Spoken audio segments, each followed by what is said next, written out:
श्री शिवाय नमस्तुभ्यम। Hello friends, welcome to my YouTube channel Shiv Vastu analysis. दोस्तों, आप सबका स्वागत है हमारे इस वास्तु के एपिसोड में। फ्रेंड्स, आज हमारी जो वास्तु की टिप्स है वो आपके एक इंटीरियर वास्तु पे ही डिपेंड है। कई बार हमें ऐसा व्यूअर्स से हमने जानना मिला है कि सर जी हमारे वहाँ पे बिजनेस तो बहुत है, बिजनेस के लिए कस्टमर आते हैं पर वो हमारे साथ डील नहीं कर रहे, क्योंकि ऐसा लगता है कि जैसे वो हमारे पास सब कुछ पूछ पाछ के वापिस चले जाते हैं और प्रोडक्ट और कहीं से लेते हैं। और कई बार हमें घर में भी ऐसी बहुत सारी कंप्लेंट मिलती है कि आज मैं जॉब के लिए मैंने कहीं पे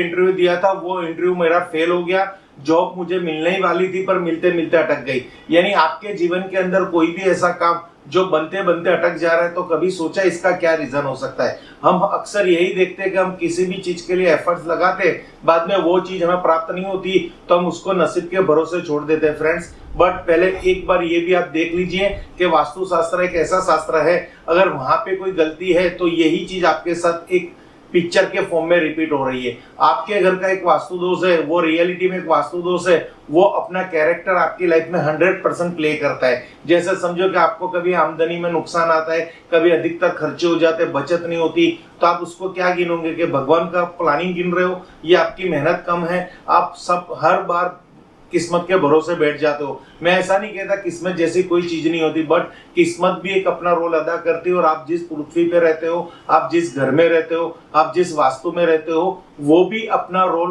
प्ले करता है। तो यहाँ पे मैं आज एक बात कहूंगा, अगर आपके घर के अंदर कोई भी इस प्रकार का वास्तु दोष है तो उसका सामना करने आप हमेशा तैयार रहना। आज हम बात करेंगे आपके घर के अंदर एक जटिल वास्तु दोष की, जो अक्सर हर किसी के घर में देखा जाता है। बट ये जो बात है वो टेनामेंट की है, बेंगलोस की है और एक मकान की है जो ग्राउंड फ्लोर है या सेकंड फ्लोर है। बट ये फ्लैट की बात नहीं है, क्योंकि फ्लैट के अंदर ये दोष होना असंभव है। ये हम टेनामेंट बेंगलोस के डुप्लेक्स के अंदर ही ये दोष देखते हैं। तो ये दोष क्या है, उससे पहले मैं आप बताता हूँ इससे क्या क्या होगा। इससे आपके साथ ऐसा होगा कि आपके हाथ में आया हुआ काम अटक जाएगा, आपके हाथ में से जो काम फिसल जाएगा, आपके वहां कस्टमर आते आते अटक जाएंगे। आपने कस्टमर के साथ कितनी भी मेहनत करी है तो वो और कहीं जाके कन्वर्ट हो जाएंगे। आपने कई सदियों से कोई काम करना चाहते हो, बहुत दिन उसके साथ पीछे पड़े हो, काम पूरा होते ही हाथ में से फिसल जाएगा। और खास यहाँ हेल्थ प्रॉब्लम्स भी आपको देखी जाएगी। तो ये जो पूरा हम आज आपको समझाने जा रहे हैं वो है आपके घर का एक स्टेयरकेस रिलेटेड ही वास्तु दोष है। स्टेयरकेस रिलेटेड वास्तु दोष की आपने हमारी बहुत सारी वीडियो देखी थी, हमने उसमें वो बताया कि वो किस जोन में है तो वास्तु दोष है। इस वीडियो में हम ये बताएंगे कि वो किस परिस्थिति में है तो वास्तु दोष है। तो सबसे पहले आपको हमारी पोस्ट पे जाना पड़ेगा।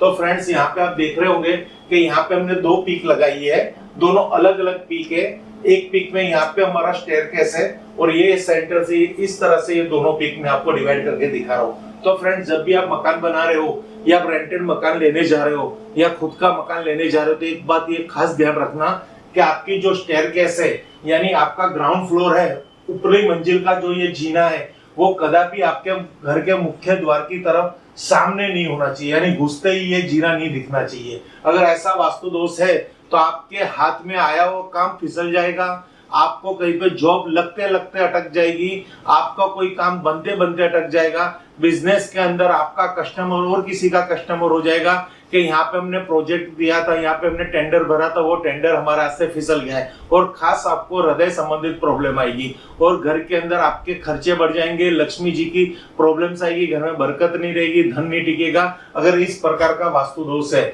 तो कभी भी घर में घुसते सामने अगर स्टेयरकेस आ रही है या स्टेयरकेस के सामने जो दरवाजा पड़ रहा है, तो इस तरह से आपको वो प्रॉपर्टी परचेज भी नहीं करनी, ऐसा कोई इंटीरियर डिजाइन भी नहीं बनाना या फिर ऐसा कोई रिनोवेशन भी नहीं करना।